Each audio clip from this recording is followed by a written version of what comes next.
Hello everyone, and welcome to Galaxy 89 Cars.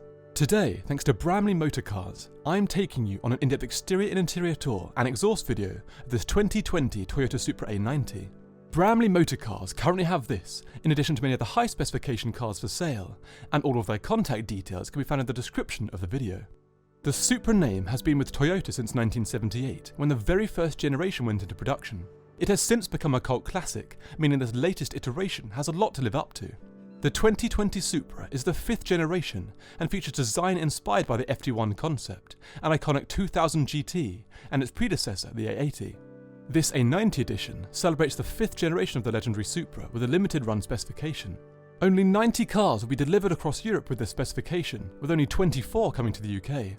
It features the same powertrain and offers the same performance as the standard Supra, but comes with exclusive matte storm grey paint, 19-inch alloy wheels and an exclusive red leather interior, all of which we'll explore in more detail throughout the video. Constructed from an extruded and bonded aluminium architecture, Supra is 4,378mm long, 1,853mm wide, 1,292mm high, and has a curb weight of between 1,390 and 1,495 kilograms depending on specification. To create their latest sports car, Toyota partnered with BMW, so you may see some recognisable components and processes throughout the video. We can now move to Supra's powertrain, but before we can view the engine, we must first unlatch the bonnet.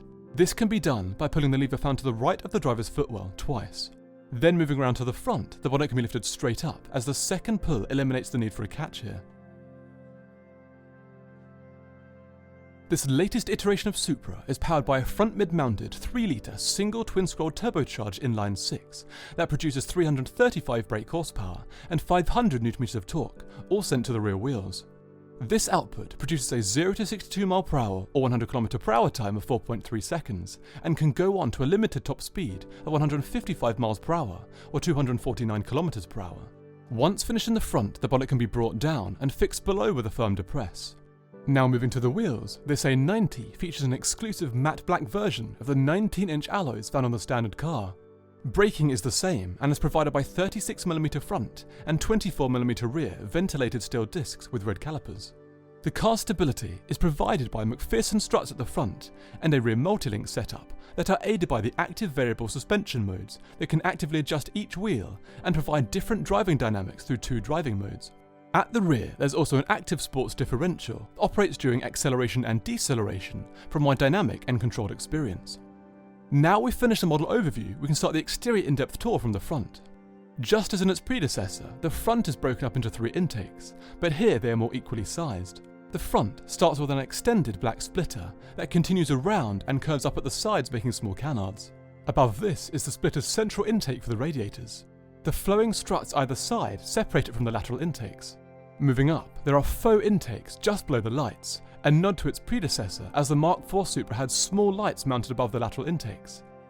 Above these are the new 6-lens LED light clusters with a sharp daytime running light below that are very reminiscent of the FD1 concept.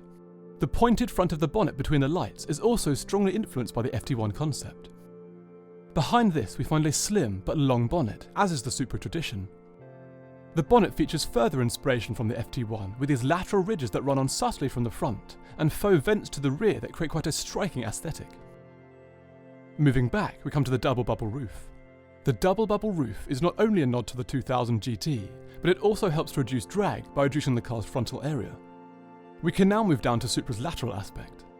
This new Supra features a significantly more angular and extended side skirт than its predecessor. Moving up, we come to the electrically adjustable wing mirrors with integrated indicators and a blind spot assist function. Behind and below, the smooth handles from the A80 have been replaced with these angular pieces that hint at the car's keyless entry system. Below and behind these are elongated faux intakes that stretch the small ovular intakes found in its predecessor. In keeping with the FD1 concept, the rear arches have strong lines built into them, providing an extended aesthetic. Over the right arch we find the fuel tank flap. As with many cars, it can be easily opened and closed with a light depress. This 2020 Supra has a 52-litre fuel tank capacity, with the car returning a combined MPG of 34.4. Moving back up, the sculpted roof flows down to the quite narrow rear window. Looking closer, we find an LED brake light strip at the top. The window flows down to the sculpted ducktail spoiler that takes inspiration from the A80 and FD1 concept. It acts to reduce lift and isn't just for aesthetic. Moving around, we come to the very rear of Supra. The rear light complexes on either side mirror forms seen elsewhere on the car and are clearly very different from those in its predecessor. These run down to meet the FT1-inspired faux vents, facilitated by swollen rear arches. In between these structures, we find model insignia above and to the side of the standard rearview camera. GR stands for Gazoo Racing, a major contributor to the Supra project, and in fact, the full name of this car, as it is the Toyota GR Supra. Moving down, we come to the large black two-fin diffuser with its racing-esque central LED brake light complex.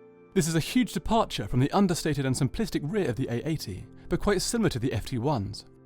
On either side, we find the large outlets from the exhaust system. Let's hear how it sounds, first in normal and then in sport.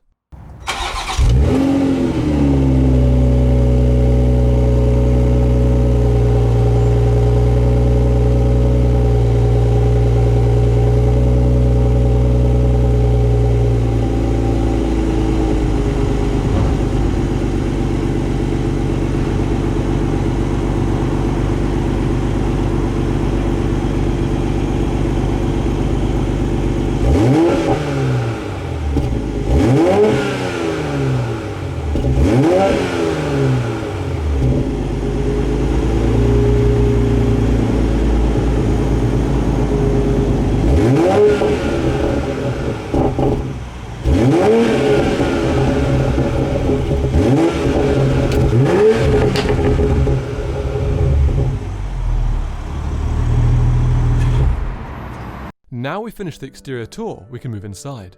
Supra comes with a standard Toyota key with controls to unlock, lock, open the boot, and a configurable button at the bottom.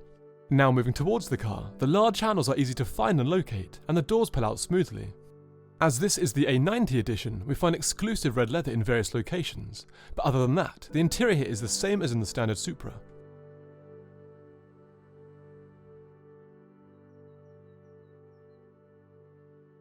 We can now start the in-depth interior tour with the doors.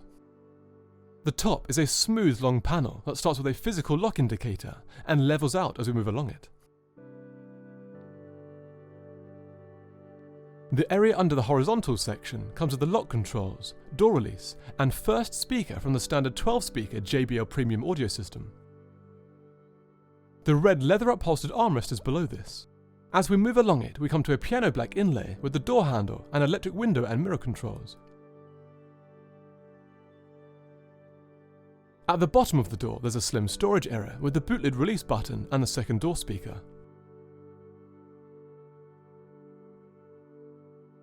Now moving inside, Supra has a ground clearance of 115mm and is very easy to get in and out of.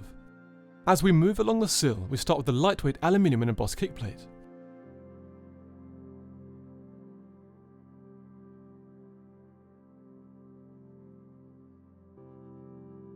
Moving along, we come to the aluminium pedals, controls for the cruise control and exterior lights, and first manually adjustable air vent.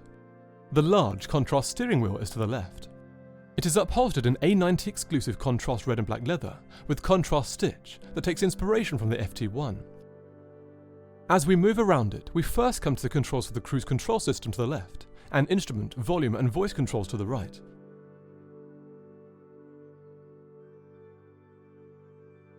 To start Supra and its screens, the button to the right of the central column needs to be pressed. Before moving to the digital instrument cluster, we can view the gear change paddles for the car's 8-speed automatic transmission. The screen ahead is broken into 4 sections: fuel level, speed and speedo, revs with gear selected, information and engine temperature. I couldn't find a way for the screen to display further info, but it does change colour depending which drive mode is selected. Moving up from the instrument cluster, we come to the HUD that displays info for the radio and media. Moving back from the HUD, we can get a better look at the dash. It starts with a vent, then the HUD projector, central venting and speaker, and the final vent to the left. Moving down, we come to the 8.8-inch Toyota Touch 2 system with Go navigation. This screen can be controlled by touch or the rotary below. Each menu option can be individually selected from this home screen, but we can start with the FM and DAB digital radio and stored and external media management screen. The next screen is of the contacts list, calls, messages and Toyota assistance. Toyota's Go navigation screen can be accessed next. Here, addresses can be input and selected from recent, and the map can be accessed and manipulated using the rotary below and by touch. Moving right, we come to Supra's final 3 options, starting with connected services. Here, assistance, system messages, and app info for weather and news can be found, and online search and wiki can be utilised. The always extensive My Vehicle is next. Here, basic and system settings such as language, time, and date can be accessed. Then the 3 driver profiles to assign to the active key. This allows the function of the final button on the key to be fully customised. Sport Displays is the final screen here and displays live power and torque usage, visualised on these graphs. Other than the display for the reversing camera, the final screen here is for the 3 driving modes, normal, sport, and the configurable individual. Moving down, we come to the dual aluminium air vents with hazard light button between. Under these is the first button array. This array is for the entertainment system and starts with mode selection, on-off and volume rotary, track buttons, and skip track, and the car's on-off button.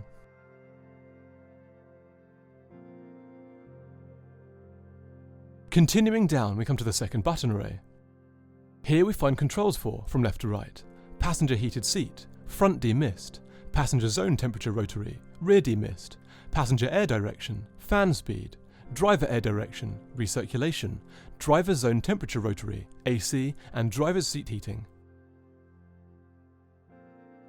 Now moving down to the central column, the first feature is this device dock with wireless charging and USB and 12-volt inputs.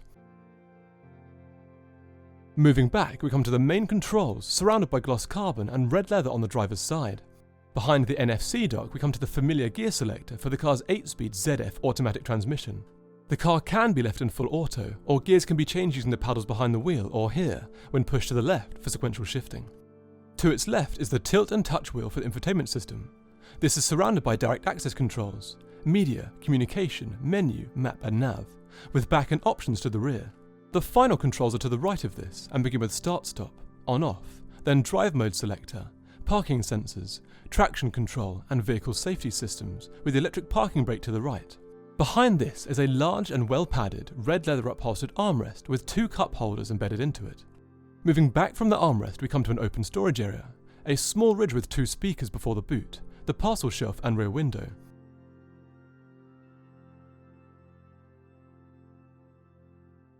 Between the central column are the seats. This A90 edition features the same electrically adjustable and heated sports seats as in the non-A90 editions, but here they are upholstered in the A90 only red leather. All movement and memory controls can be found to the outside edge. We can now focus on Supra's remaining storage capacity.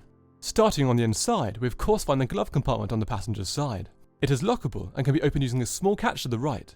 Now moving outside, the boot lid can be opened with the button on the key, or that inside we saw earlier. Once unlocked, it can be opened up easily and self-supported. Supra has quite a deep but narrow boot that offers a total of 290 litres of capacity. Taking a closer look, we find a small storage net to the left with rings, a small shelf ahead with 2 large speakers, and an elastic strap and access panel to the right, with coat hooks on either side.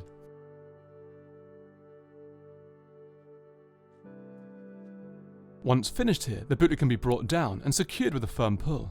We can now move back inside briefly to view the car's remaining features. First, there are the large sun visors with illuminated vanity mirrors. Moving centrally, we come to the car's final controls, the microphones, SOS call, and buttons for the LED reading lights. And below this is the auto-dimming rearview mirror. So that concludes my in-depth exterior and interior tour of this 2020 Toyota Supra A90 that's for sale with Bramley Motor Cars at the time of publishing. All of their contact details are in the description of the video. Please subscribe for all the latest content, and until next time, thanks for watching.